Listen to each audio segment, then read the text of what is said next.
Hello ಗೆಳೆಯರೇ, ನಾನು ನಿಮ್ಮ ದೈವಿಕ್. ನನ್ನ ಚಾನಲ್ಗೆ ಸ್ವಾಗತ, ಸುಸ್ವಾಗತ. ಕ್ರೂಸರ್ ಶಿಪ್ಗಳು ಇದು ಪ್ರಯಾಣಿಕರನ್ನು ಸಮುದ್ರ ಮಾರ್ಗವಾಗಿ ಒಂದು ಜಾಗದಿಂದ ಇನ್ನೊಂದು ಜಾಗಕ್ಕೆ ಕರೆದುಕೊಂಡು ಹೋಗುವ ಶಿಪ್ಗಳು. ಆದರೆ ನಿಮಗೆ ಗೊತ್ತಾ, ರಾಯಲ್ ಕೆರಾಬಿನ್ ರವರ 25ನೇ ಶಿಪ್ ಆದ ಸಿಂಫೋನಿ ಆಫ್ ದ ಸೀಸ್ ಎಂಬ ಒಂದು ಹಡಗು ಇಡೀ ವಿಶ್ವದಲ್ಲೇ ಅತಿದೊಡ್ಡ ಕ್ರೂಸರ್ ಶಿಪ್ ಆಗಿದೆ.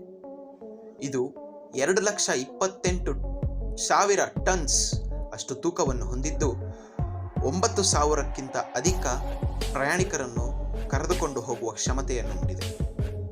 ಹಾಗೂ ಇದರಲ್ಲಿ 23 ಸ್ವಿಮ್ಮಿಂಗ್ ಪೂಲ್ಗಳು ಮತ್ತು 18 ಡೆಕ್ಸ್ ಇದೆ.